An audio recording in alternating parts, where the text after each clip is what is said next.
غالباً وہ سب میری اور عباسی کی ساری گفتگو سن چکے تھے۔ یہ تو بہت برا ہوا، غالب نے کہا۔ رابعہ نے پھنسی ہوئی آواز میں کہا، اب کیا ہوگا؟ میں نے کہا، ایک منٹ ٹھہرو، پہلے میں وزیر جنگلات کے ساتھ آنے والوں کو بھی اندر لے آؤں۔ نازو، تم اسے سنبھال لینا۔ رابعہ گھبرا گئی، اس کی کیا ضرورت ہے؟ انہیں رخصت کر دو کوئی بہانہ کر کے۔ وہ وزیر صاحب کے باڈی گارڈ ہیں، انہیں کسی حالت میں کہیں چھوڑ کے نہیں جا سکتے جب تک خود وزیر صاحب یہ حکم نہ دے۔ غالب نے کہا، کیا مصیبت ہے؟ نازو بولی، ایک پیڈرو ہی کم نہیں تھا، پھر یہ وزیر اور اب اس کا باڈی گارڈ، ہم بری طرح پھنس جائیں گے۔ میں نے کہا، صحیح جملہ یوں ہوگا، ہم بری طرح پھنس چکے ہیں۔ میں دروازے سے باہر نکلا تو مجھے گاڑی میں ایک ہی شخص نظر آیا جو ونڈ سکرین کے پیچھے سائے کی طرح لگتا تھا۔ وہ سگریٹ پی رہا تھا، وقفے وقفے سے وہ کش لیتا تھا تو چنگاری سی روشن ہوتی تھی۔ میں نے قریب جا کے دیکھا تو وہ مسٹر موج تھا۔ اچھا، تو تم سگریٹ پی رہے ہو، تمہیں کیا تکلیف ہے؟ وہ کش لے کر دھواں پھر چھوڑتے ہوئے بولا، میں سگریٹ پیوں یا شراب؟ میں نے کہا، شراب کیا تم چرس پیو یا زہر پیو؟ مجھے تو ایسا لگا تھا جیسے تمہارے منہ میں جگنو پھنس گیا ہے، تم منہ کھولتے ہو تو اس کی چمک نظر آتی ہے۔ کام کی بات کرو۔ کام کی بات یہ ہے کہ تم جاؤ۔ میں نے کہا، عباسی صاحب کو تمہارے پاس چھوڑ کے؟ نہیں مسٹر موچ، عباسی صاحب کے پاس جاؤ، انہوں نے تمہیں یاد کیا ہے۔ یہ شریفانہ الفاظ میرے ہیں، انہوں نے کہا تھا کہ اس جنگلی مونچھوں والے پاگل سانڈ کو بلا کے لاؤ۔ بکتے ہو تم، عباسی صاحب ایسا نہیں کہہ سکتے۔ وہ نیچے اترا، یہ بھی پوچھ لینا اندر جا کے، میں نے بے نیازی سے واپس ہو کر کہا۔ گیٹ بند کرنے کے بعد میں باہر ہی ٹھہر گیا۔ وہ سیدھا اندر پہنچا اور چند سیکنڈ کے بعد میں نے پہلے ایک آواز سنی جیسے بیل نے ڈکار لی ہو، پھر ایک دھماکہ ہوا جیسے بیل کھڑے کھڑے زمین پر گر گیا ہو۔ میں نے مطمئن ہو کے اندر کا رخ کیا۔ مسٹر مونچ اپنے آقائے محترم وزیر جنگلات کے قریب ہی چت پڑے ہوئے تھے۔ محمود ایاز ایک ہی صف میں نظر آ رہے تھے اور نازو اپنے ہاتھ جاڑ رہی تھی۔ یہ بیٹھے بٹھائے کیا مصیبت مول دی؟ رابعہ نے پریشانی سے کہا۔ میں نے کہا، دیکھو رابعہ، تقدیر کے لکھے کو ہم کیسے مٹا سکتے ہیں؟ جب جب جو ہونا ہے تب تب سو ہوتا رہے گا۔ غالب نے تعریفی انداز میں ساری لایا۔ مصیبت اس وقت سے شروع ہوئی جب دلاور نے پیڈرو کو ہمارے حوالے کیا اور ساتھ ہی ایک کار تحفے میں پیش کر دی۔ تم کہہ سکتی ہو کہ کار کا حادثہ اور پھر نمبر پلیٹ بدلنا میری حماقت کی روشن مثال ہے، لیکن اس وقت کون جانتا تھا کہ ایک وزیر جنگلات سے اچانک آدھی رات کو ایسے ملاقات ہوگی اور وہ تم پر فریفتہ ہو کہ ہمارے پیچھے لگ جائے گا۔ رابعہ نے برہمی سے کہا، مجھے الزام مت دو۔ میں نے کہا، الزام میں تمہارے قاتل حسن کو دے رہا ہوں۔ وزیر جنگلات تمہارے جنگلی پن سے متاثر ہوا تھا، تم نے اس کے معاوضوں کے مقابلے میں خود کو ٹارزن ثابت نہ کیا ہوتا تو کچھ نہ ہوتا۔ ہاں، بس وہ میری اڈیاں توڑ کے چلے جاتے اور کچھ نہ ہوتا۔ رابعہ نے کہا، کیسے اڈیاں توڑ سکتے تھے؟ مجھے تو ان سے بات کرنے کا موقع نہیں دیا تم نے، انجام تب بھی یہی ہوتا۔ وہ تم سے بات کرتا تو کیا ڈر کے بھاگ جاتا؟ غالب نے کہا، خیر اب جو ہونا تھا ہو گیا، آگے کی سوچو، ہمیں فوراً یہاں سے نکل جانا چاہیے۔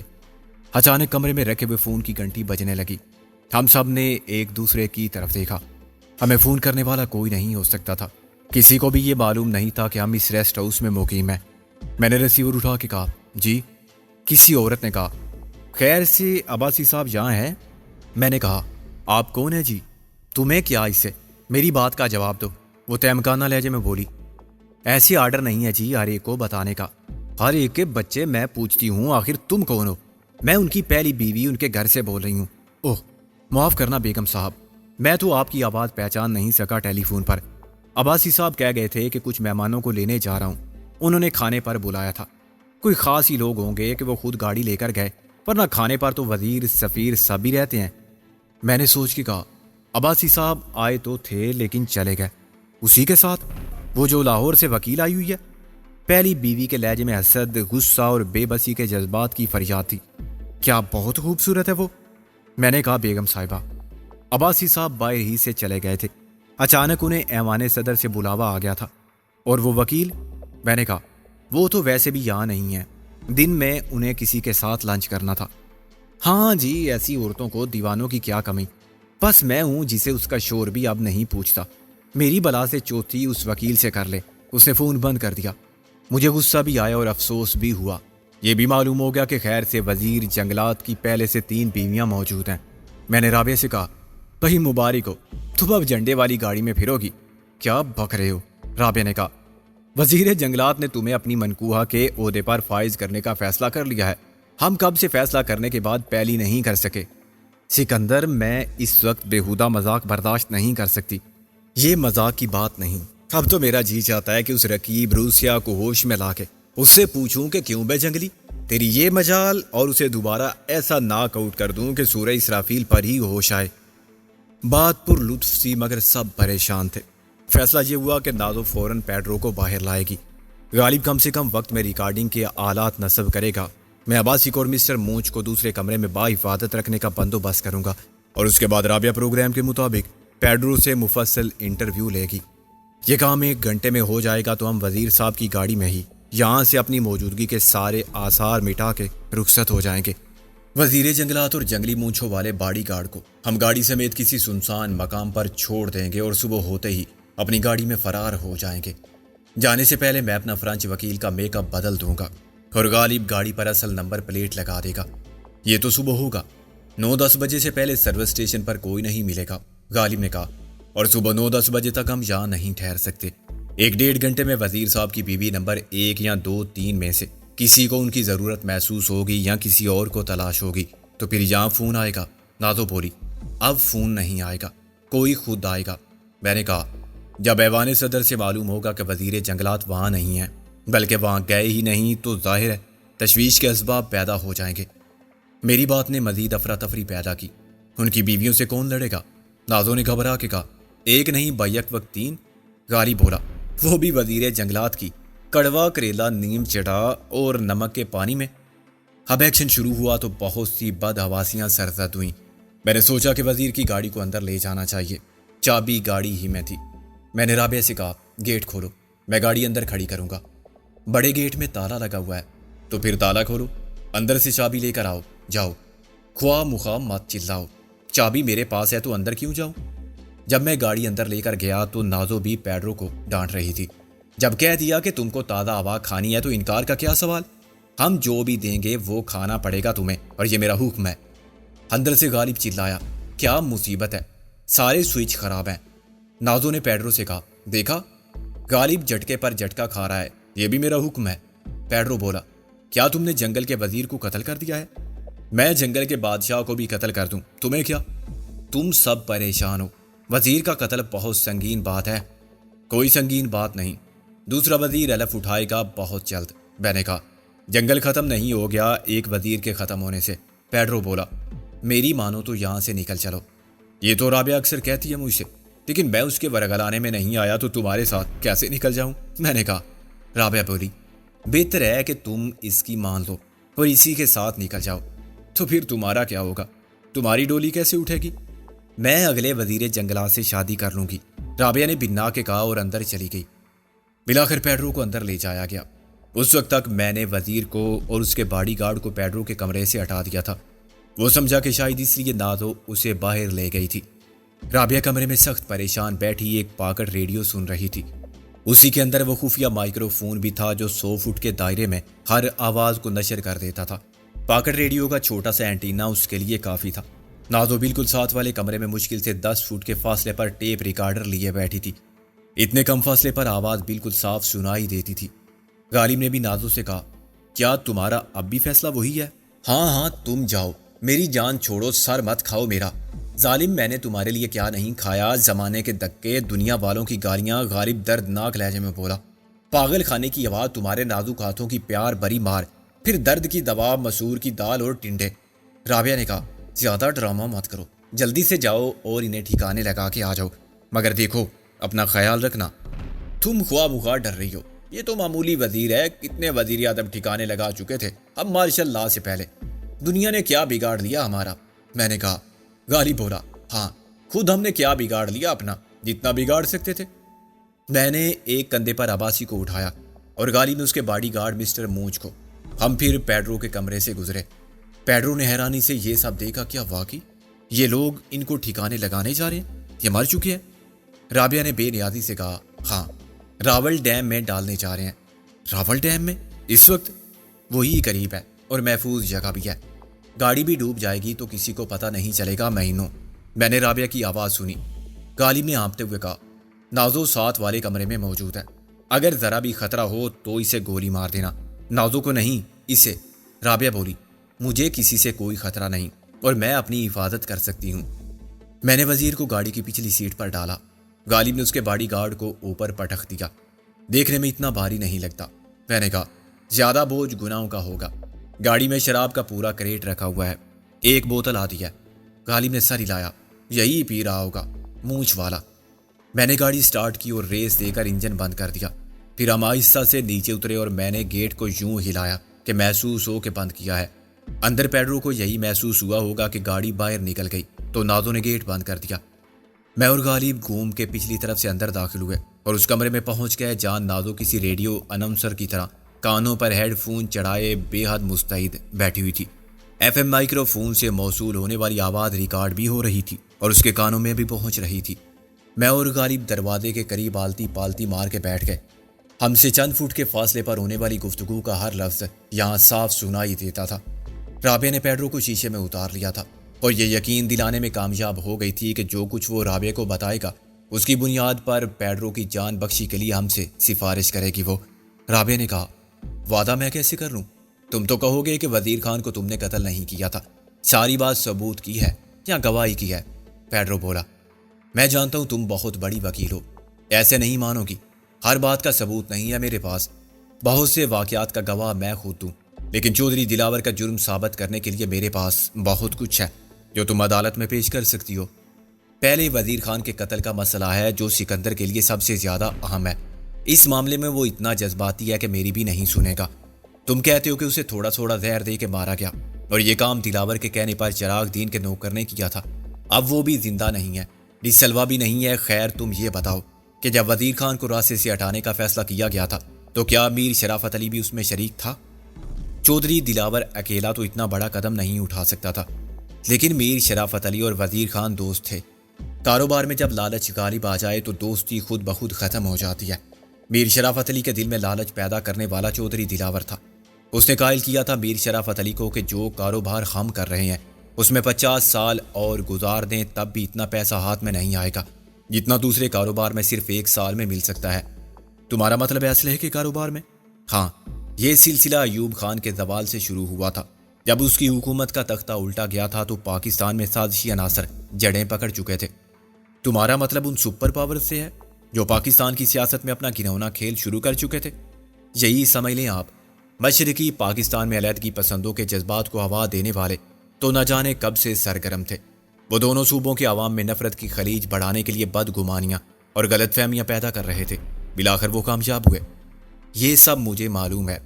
جب انتخابات کے نتائج آ گئے تو بیرونی عناصر کھل کر سامنے آ گئے۔ ایک ہمسائے ملک کی خفیہ فوجی تنظیم کے رکن نے خود چودھری دلاور سے رابطہ کیا۔ مجھے اس کا نام یاد نہیں، وہ کوئی غیر ملکی تھا، شاید امریکن۔ وہ ظاہر یہی کرتا تھا کہ اردو نہیں سمجھتا اور اپنے ساتھ ایک مترجم رکھتا تھا۔ اس مترجم کا نام نوازش علی تھا۔ مجھے بعد میں کئی بار اندازہ ہوا کہ وہ امریکن ہے۔ ہاں، اس کا نام اچانک یاد آ گیا ہے مجھے، مسٹر ہربرٹ بیکر۔ دلاور اسے مسٹر بیکر کہتا تھا اور اکثر مذاق میں کہتا تھا کہ یار کوئی بیکری بھی ہے تمہاری یا ایسی بیکر بن گئے ہو؟ کیا دلاور کو اندازہ نہیں تھا کہ وہ بیکر اردو سمجھتا ہے؟ جب میں نے تاڑ لیا تھا تو چودھری دلاور سے یہ بات کیسے چھپی رہ سکتی تھی؟ وہ تو جان بوجھ کے ایسی بات کہتا تھا کہ بیکر اپنے جذبات کے رد عمل کو نہ چھپا سکے۔ مثلاً ایک بار اس نے ابراہیم لنکن کو اور دوسری بار جارج واشنگٹن کو بڑی گالیاں دی، کسی وجہ کے بغیر۔ اس کی جگہ کوئی پاکستانی ہوتا اور کچھ کہتا، بابائے قوم کو، تو کیا وہ مشتعل نہ ہوتا؟ بیکر مجبور تھا کہ سب سنے اور خاموش رہے۔ وہ بہت جلد نارمل ہو کے مسکرانے لگتا تھا اور نوازش علی سے پوچھتا تھا کہ ابراہیم لنکن اور جارج واشنگٹن کا حوالہ کیا تھا، اور وہ خبیث مسکرا کے کہتا تھا کہ چودھری صاحب ان کی تعریف کر رہے ہیں کہ لنکن نے سیاہ فاموں اور غلاموں کو ان کے حقوق دلوانے کے لیے جان دے دی، اور جارج واشنگٹن نے جمہوریت کی جو روایات قائم کی تھی کاش ایسی یہاں بھی ہوتی۔ یہ نوازش علی کون تھا؟ چودھری دلاور نے معلوم کر لیا تھا۔ وہ ہماری وزارت خارجہ کا ایک سیکشن افسر تھا اور ان 303 افسران میں شامل تھا جن کو یحییٰ خان نے نکال دیا تھا۔ اس کا ایک پورا گروہ تھا۔ یار محکمے میں کچھ بنگالی افسر تھے، ان میں کچھ غدار تھے، کچھ ضمیر فروش تھے۔ ان کو خرید لیا گیا۔ مسٹر بیکر کے علاوہ بھی امریکن CIA نے ایران سے کچھ لوگ یہاں بھیج دیے تھے۔ یہ بیکر CIA کا آدمی تھا؟ تم جانتے تھے؟ PIA کا تو ہونے سے رہا مس رابعہ، پیڈرو نے جواب دیا۔ میرا بس اندازہ تھا، دلاور کا بھی یہی خیال تھا۔ یہ لوگ ایسے افراد کو خریدتے پھر رہے تھے جو ان کے مقصد کی تکمیل کے لیے مددگار ہوں۔ اس میں کوئی شک نہیں کہ وہ صحیح آدمی کو تاڑتے تھے۔ نہ جانے کب سے ان کی نظر چودھری دلاور پر تھی اور انہیں معلوم تھا کہ یہ شخص پیسے کے لیے سب کچھ کر سکتا ہے۔ وہ سرمایہ کار بن کے آیا۔ اس نے سب کے ساتھ میٹنگ کی، وزیر خان سے بھی کہا کہ وہ MWD انڈسٹری کو جدید خطوط پر وسعت دینے اور اس کے لیے بین الاقوامی مارکیٹ بنانے میں دلچسپی رکھتا ہے۔ میرا خیال ہے کہ اس نے 50 لاکھ سے 1 کروڑ ڈالر تک لگانے کی بات کی تھی۔ ظاہر ہے یہ بہت بڑی رقم تھی۔ ہربرٹ بیکر کا خیال یہ تھا کہ انہیں زرعی مشینری کے پرزوں تک محدود نہیں رہنا چاہیے۔ جب ان کے پاس کارخانے کو وسعت دینے کے لیے جگہ بھی ہے، ان کے پاس ماہر انجینئر بھی ہیں اور بہترین مشینری بھی، تو ان کو دیگر بلکہ ہر قسم کے مشینی پرزے بنانے کی کوشش کرنی چاہیے۔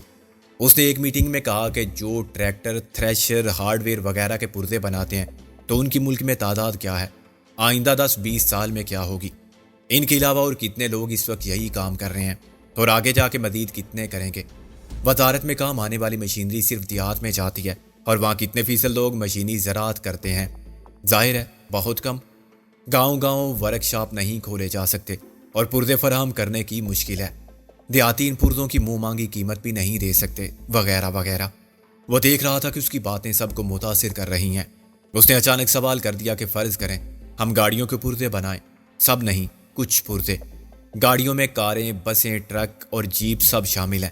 پورے ملک میں ان کی تعداد کتنی تیزی سے بڑھ رہی ہے، اور موٹر کے پرزے تو ہم کہیں باہر بھی بھیج سکتے ہیں۔ ہمارے پڑوسی ملک کی موٹر انڈسٹری اس صورتحال سے پورا فائدہ اٹھا رہی ہے۔ وہ پرزے خود بناتے ہیں اور ان پر جاپانی ہونے کی مہر لگا کے تائیوان اور کوریا کی مارکیٹ میں پھیلا دیتے ہیں، اور اس میں فائدہ 200% سے 800% تک ہو سکتا ہے۔ بیکر کی بات کا اثر سب سے زیادہ چودھری دلاور نے قبول کیا۔ میر شرافت علی تھوڑا بہت قائل ہوا، مگر وزیر خان نے اس تجویز کو قبول نہیں کیا۔ اس نے کہا کہ ابھی ہمارے پاس اتنی پیداوار نہیں کہ ہم صرف اپنے ملک کی ضرورت پوری کر سکیں۔ یہ باہر کی بات کر رہا ہے۔ اگر کاروبار کو وسعت دینی ہے تو 200 یا 800% منافع کے لیے وہی جال سازی کیا ضروری ہے جو ہمارا پڑوسی ملک کرتا ہے؟ ابھی ہم کسان کی ضرورت پوری کرتے ہیں اور ملک کی زرعی پیداوار بڑھنے کے عمل میں شریک ہیں۔ ہمیں موٹر انڈسٹری کے دھوکے بازوں میں شامل ہونے کی کیا ضرورت ہے؟ میر شرافت علی نے کہا کہ جعلی مارکہ نہ صحیح، ہم اپنے ٹریڈ مارک سے اپنی مارکیٹ میں گاڑیوں کے پرزے فراہم کریں تو کیا حرج ہے؟ جب ہماری گڈ ول بن جائے گی تو یہی پرزے مڈل ایسٹ بھی جا سکتے ہیں۔ مجھے یہ ساری رودا ڈی سلوا نے بتائی تھی، جو خود بھی چودھری دلاور کا ہم خیال تھا۔ دنیا بزنس کر رہی ہے، آخرت کے چکر میں نہیں ہے، منافع کما رہی ہے، ثواب نہیں۔ مقابلہ سخت ہوتا جا رہا ہے، جو آج آگے بڑھ جائے گا وہی آگے رہے گا۔ جائز ناجائز طریقے سب اختیار کرتے ہیں، کیونکہ کاروبار ایک معاشی جنگ ہے جس میں سب آپس کے حریف ہیں اور حریف کو نیچا دکھانے اور اس پر سبقت لے جانے کے لیے سب کچھ کیا جا سکتا ہے۔ آہستہ آہستہ اختلافات کھل کر سامنے آتے گئے۔ وزیر نے بیکر کی تجاویز کو رد کر دیا۔ چودھری دلاور نے اس کی حمایت کی اور وہ میر شرافت علی کا ووٹ لینے میں بھی کامیاب ہو گیا۔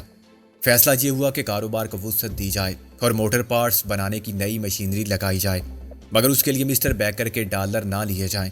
زرعی ترقیاتی بینک کے علاوہ صنعتی ترقیاتی بینک سے قرضہ لیا جائے اور موٹر پارٹس پر MWD کا وہی مونوگرام ہو جو زراعت میں کام آنے والی مشینری کے پرزوں پر مارکیٹ میں اپنی ساکھ بنا چکا ہے۔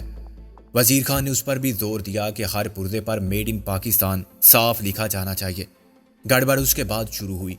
کاروبار کے 3 شعبے تینوں پارٹنر کے حوالے کر دیے گئے۔ ایک کے کام میں دوسرے کی دخل اندازی سے گریز کرنے کی پالیسی اپنائی گئی۔ دلاور نے ہم سے کہا کہ ہم سب اعتماد کی بنیاد پر اپنا اپنا کام کریں گے اور دوسروں کو ان کا کام کرنے دیں گے۔ ہر شخص سر معاملے میں ٹانگ اڑائے گا تو پوری توجہ اپنے حصے کے کام کو کیسے دے گا، اور دوسروں کے لیے بھی اپنا کام دشوار ہوگا۔ وزیر خان یہی مار کھا گیا، صرف اس لیے کہ وہ شریف آدمی تھا اور سب کو قابل اعتماد سمجھتا تھا۔ اس وقت تک ایسی کوئی بات بھی نہیں تھی کہ وہ شک کرتا۔ دلاور نے پروڈکشن کا شعبہ سنبھال لیا۔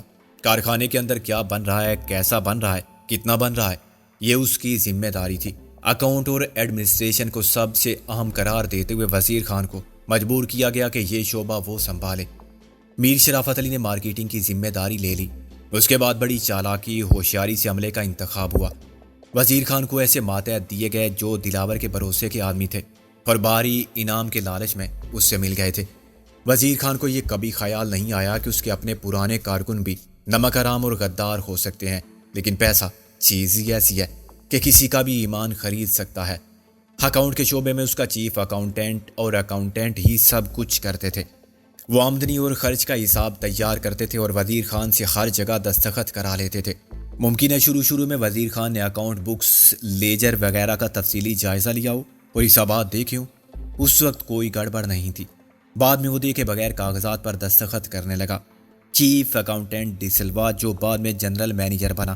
ڈی سلوا پہلے ایماندار تھا۔ وہ گوا سے لوٹا کے آیا تھا، مگر یہاں اس نے محنت سے سب کچھ دوبارہ حاصل کر لیا تھا، سوائے بیوی بچوں کے۔ اس کی بیوی آلینڈ چلی گئی تھی۔ وہ بہت خوبصورت عورت تھی۔ ڈی سلوا کے خیال میں دنیا کی سب سے خوبصورت لڑکی اسے بدقسمتی سے مل گئی تھی۔ رابعہ نے کہا، بدقسمتی یا خوش قسمتی؟ پیڈرو بولا، اسے وہ بدقسمتی کہتا تھا، کیونکہ پھر ساری دنیا اس کے پیچھے پڑ گئی اور بلاخر اسے ورگلانے میں کامیاب ہو گئی۔ ڈی سلوا ایک ڈچ فرم میں اچھے عہدے پر تھا۔ گوا کا ماحول 100% ہالینڈ کا ماحول تھا، مگر سب انگریزی بولتے تھے اور گوا کو یورپ سمجھ رہے تھے۔ ڈی سلوا ہی نہیں، سب لوگ شام کو کلب جاتے تھے اور گھروں پر پارٹیاں بہت کرتے تھے۔ ڈی سلوا کے 3 باس بیک وقت اس کی بیوی پر مر مٹے۔ ماتحت تو شاید درجن پر ہوں گے جو اس کو دیکھ کے صرف آہیں بھر سکتے تھے۔ وہ ڈی سلوا کی سیکرٹری بھی تھی، چنانچہ دن میں بھی اس کے ساتھ رہتی تھی۔ اس سے ساری خرابی پیدا ہوئی۔ اس کے 2 بچے ہو گئے، مگر اسے فرق نہیں پڑا۔ وہ بدستور لڑکی بنی رہی اور ہر محفل میں اپنے حسن، ناز و ادا سے لوگوں کے عقل و ہوش لوٹتی رہی۔ ہر عورت کو اس کھیل میں لطف آتا ہے۔ شریف عورت کو معاشرتی پابندیاں ایک حد میں رکھتی ہیں، ورنہ وہ بھی پرستاروں کی بھیڑ میں خوش رہنا چاہے گی۔ ایک شوہر سے وفا کرنا ان کو ایسا ہی لگتا ہے جیسے آدمی ہر روز ایک ہی ڈش کھاتا رہے، تو خواہ وہ دنیا کی سب سے اچھی اور مہنگی ڈش ہی کیوں نہ ہو۔ کیا مرد ایسا نہیں کرتے؟ رابعہ بولی، مرد ہی زیادہ تر کرتے ہیں، مگر کیا تالی ایک ہاتھ سے بجتی ہے؟ پیڈرو بولا۔ بعد میں ڈی سلوا روتا تھا کہ پتہ نہیں وہ میرے ہی بچے تھے یا سب کی دولتیں مشترکہ تھے۔ جب بالآخر ایک ڈچ جو کمپنی جنرل مینیجر تھا، جوان اور ہینڈسم ہونے کے علاوہ انتہائی دولت مند تھا، اس کی بیوی کو اپنے ساتھ لے گیا، وہ خود پہلے ایک کو چھوڑ چکا تھا۔ ڈی سلوا اتنا بد دل ہوا کہ اس نے سب کچھ چھوڑ دیا۔ 3 مہینے وہ روتا رہا اور شراب پیتا رہا۔ اس کی داڑھی بڑھ گئی تھی اور وہ میلے کپڑوں میں ادھر ادھر بھٹکتا پھرتا تھا، لیکن گھر نہیں جاتا تھا۔ اس کو شراب پی کے ہنگامہ کرنے اور لوگوں سے مار پیٹ کے جرم میں 3 بار حوالات جانا پڑا۔ ایک بار اسے جرمانہ ہوا جو کسی دوست نے ادا کیا اور اسے چھڑا لیا۔ دوسری بار اس نے 3 ماہ کی جیل کاٹی۔ پھر بھارت نے گوا پر قبضہ کیا تو بہت سے لوگ وہاں سے فرار ہوئے۔ وہ بھی بھاگنے والوں کے ساتھ پاکستان پہنچا۔ اس کے پاس اکاؤنٹس کی ڈگری تھی اور تجربہ تھا۔ حالات نے اسے وزیر خان کے پاس پہنچا دیا۔ خود وزیر خان کا گھر اسی طرح تباہ ہوا تھا۔ رابعہ نے اس کی بات کاٹ دی۔ وزیر خان کے حالات بالکل مختلف تھے، ہاں، مگر دونوں کے بیوی بچے اور بھرا ہوا گھر پیچھے رہ جانے کا دکھ ایک تھا۔ وزیر خان نے اسے حوصلہ اور سہارا دیا۔ یہی وجہ ہے کہ وزیر خان کو جتنا بھروسہ ڈی سلوا پر تھا، کسی اور پر نہیں۔ ڈی سلوا اس کے سامنے رجسٹر اور کیش بک یا کوئی بھی کاغذ رکھ دیتا تھا اور کہتا تھا کہ سر یہاں دستخط کر دیں، تو وہ زیادہ سے زیادہ یہ پوچھتا تھا کہ تم نے ٹھیک سے دیکھ لیا نا؟ اور ڈی سلوا کہتا تھا کہ سر میں نہیں دیکھوں گا تو کیا فرشتے دیکھیں گے؟ اور وزیر خان ہنس پڑتا تھا اور دستخط کر دیتا تھا۔ بھائی مروا مت دینا، یہ بات وہ عادتاً کہتا تھا اور ڈی سلوا جواب میں کہتا تھا کہ سر جب مروانا ہوگا تو بتا دوں گا۔ بس اسی چکر میں وزیر خان مارا گیا۔ ڈی سلوا کو جنرل مینیجر بننے کے لالچ نے اپنے محسن کا بیڑا غرق کرنے پر مجبور کر دیا۔ وہ کہتا تھا کہ میری بہت خوبصورت بیوی کو ایک جنرل مینیجر لے گیا، میں جنرل مینیجر بن جاؤں تو کسی سے اس کی خوبصورت بیوی چھین لوں گا۔ کارخانے میں نئی مشینری آ گئی، پیداوار بڑھ گئی، منافع بہت زیادہ ہو گیا۔ مشرقی پاکستان سے بھی آرڈر آنے لگے اور وہاں مال کی کھپت میں تیزی سے اضافہ ہوا۔ وزیر خان کا خیال تھا کہ یہ شرافت علی کی سمجھ بوجھ اور دلاور کی محنت کا نتیجہ ہے۔ بھائی میں کیا کرتا ہوں؟ سارا دن دفتر میں بیٹھ کے دستخط کرتا ہوں، میرا کام ڈی سلوا کرتا ہے۔ ڈی سلوا ہی نے اس کا کام تمام کر دیا۔ اکاؤنٹس کے شعبے میں اور لوگ بھی تھے؟ رابعہ نے پوچھا۔ کسی نے وزیر خان کو خبردار نہیں کیا؟ ایک اکاؤنٹنٹ تھا، مگر اس کو بھی بہت دیر سے پتہ چلا کہ ڈی سلوا کیا کر چکا ہے۔ ڈی سلوا ڈپلیکیٹ اکاؤنٹ رکھتا تھا۔ ایک وہ اکاؤنٹس بکس تھیں جو آڈٹ کے لیے پیش کی جاتی تھی، دوسری وہ جو ڈی سلوا کی تحویل میں رہتی تھی۔ اکاؤنٹنٹ کا حساب کچھ اور تھا، ڈی سلوا اس پر بھی وزیر خان سے دستخط کرا لیتا تھا اور دوسرا حساب کتاب خود تیار کرتا تھا، وزیر خان اس پر بھی دستخط کر دیتا تھا۔ اکاؤنٹنٹ کو پتہ چلنے تک بہت دیر ہو چکی تھی۔ کسی ثبوت کے بغیر اکاؤنٹنٹ بھی ڈی سلوا پر فراڈ اور نمک حرامی کا اتنا بڑا الزام عائد نہیں کر سکتا تھا۔ پروڈکشن کے شعبے میں چودھری دلاور کیا کر رہا ہے، یہ وزیر خان نے کبھی پلٹ کے نہیں دیکھا۔ وہ ایک شریفانہ معاہدے کا پابند تھا۔ اس کے دونوں پارٹنر بھی اکاؤنٹنٹ کے شعبے سے دور رہتے تھے۔ چودھری دلاور نے 1 سال میں 7 افراد کو برطرف کرایا۔ انہیں وزیر خان کے سامنے پیش کیا گیا کہ وہ چوری اور غبن کے مرتکب ہوئے ہیں۔ دلاور ان کا کیس پولیس کو دینا چاہتا تھا، مگر وزیر خان کے سامنے انہوں نے اپنے جرم کا اعتراف کر لیا تو انہیں برطرفی کی سزا دینا کافی سمجھا گیا۔ یہ سب ایک ڈرامہ تھا۔ ان کی برطرفی کے احکامات صرف وزیر خان ہی جاری کر سکتا تھا۔ ڈرامہ کیا تھا اس میں؟ رابعہ نے کہا۔ وہ مجرم نہیں تھے، انہیں مجرم بنا دیا گیا تھا اور پھر یہ سمجھا دیا گیا تھا کہ وہ وزیر خان کے سامنے اپنا جرم تسلیم کر لیں تو انہیں پولیس کے حوالے نہیں کیا جائے گا۔ گزارے کے لیے معقول رقم دے دی جائے گی اور برطرفی کے خط میں یہ لکھا جائے گا کہ وہ فاضل ہو گئے تھے۔ ان کی اچھی کارکردگی کی تعریف بھی ہوگی اور اس سے انہیں یہ فائدہ ہوگا کہ وہ کسی دوسرے کارخانے میں ملازمت حاصل کر لیں گے۔ شرط یہی ہے کہ وہ چپ رہیں، ورنہ ان کا مستقبل جیل کی دیواروں کے پیچھے ہوگا۔